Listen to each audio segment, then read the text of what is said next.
La question de l'insécurité dans la partie est de notre pays traduit de manière claire l'incapacité de M. Tshisekedi à imposer la paix, la sécurité, voire même l'ordre de la discipline dans ces pays.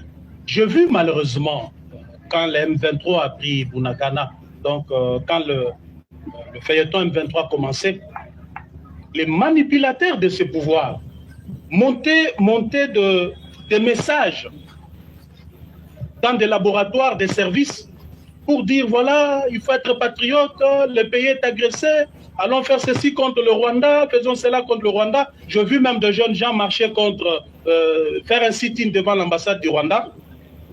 Et beaucoup se sont posé des questions. Mais pourquoi l'honorable Kabound n'a même pas fait un tweet? Il n'en a pas même évoqué. Je n'ai pas parlé parce que je considère que ce qui se passe, on est en train de manipuler l'opinion et le peuple. Lorsque M. Tshisekedi ne maîtrise pas la notion de l'État, voilà que nous sommes en train d'assister des choses auxquelles lui pense que c'est de la blague. L'État, ce n'est pas la 10e rue. L'État, c'est l'État. Il a ses mécanismes et ses moyens de fonctionnement qui requièrent de l'intelligence, de l'anticipation, de la sagesse dans les chefs de celui qui l'engage. Comment voulez-vous que la partie Est soit sécurisée dès lors que nous n'avons pas une politique claire en matière de défense et de sécurité? Dès lors que nous n'avons pas, le régime Tshisekedi jusqu'à aujourd'hui n'a investi rien, ni dans l'armée, ni dans la police. Donc aujourd'hui, le peuple congolais, plus particulièrement dans la partie Est, est sacrifié du fait que Félix Tshisekedi n'est pas en mesure d'imposer la paix dans cette contrée. On voudrait dire que le Rwanda agresse le Congo à travers le M23. C'est bon bien. C'est bon bien parce que la scène internationale, elle est ce qu'elle est. Ne pensez pas que nos voisins, tels qu'ils nous entourent là, ce sont nos amis. Ils sont en même temps amis, ils sont en même temps ennemis.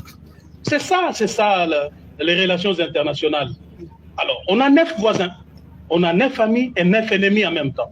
Aujourd'hui, nous parlons du Rwanda, mais demain, ça peut être Brazzaville. Pour mine de rien, il y a une histoire, il nous déclare la guerre. Demain, ça pourrait être l'Angola. Pour un petit accrochage, l'Angola se décide.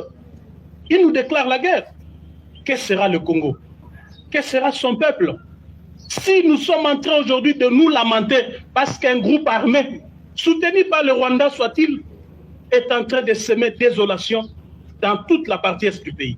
Mais si alors demain, un État nous déclarait la guerre, ou encore je voudrais aller plus loin, si c'est le Rwanda lui-même qui se décide alors de dire, voilà, je ne vous fais pas la guerre à couvert, je vous déclare la guerre. Donc nous allons fuir ces pays, n'est-ce pas?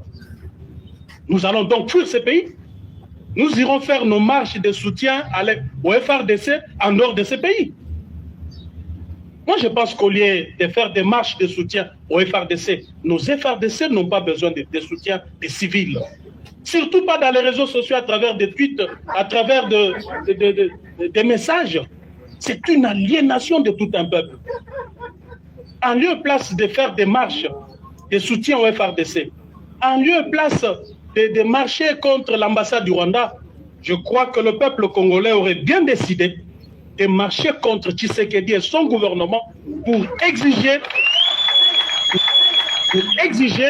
des actions plus concrètes afin de sécuriser la partie Est. A contrario, on voit un chef de l'État qui pense que le pays va bien. À le voir comme ça, vous ne sentez pas que ce monsieur a un pays qui a un problème. Surtout qu'il ne se permet pas de passer de bons week-ends. Chaque week-end, c'est la coule douce. Avec une situation pareille, il ne faudrait pas aller chercher les diables ailleurs. Le diable se trouve chez nous. Je dois vous dire que ce pays, en fait, vit la théorie de l'éléphant dans la pièce. Vous savez, la théorie de l'éléphant dans la pièce, c'est que nous sommes en train de penser que la faute, c'est l'autre. Alors le vrai problème est dans la maison. On ne fera aucun ménage, on n'arrangera rien aussi longtemps que l'éléphant est dans la pièce.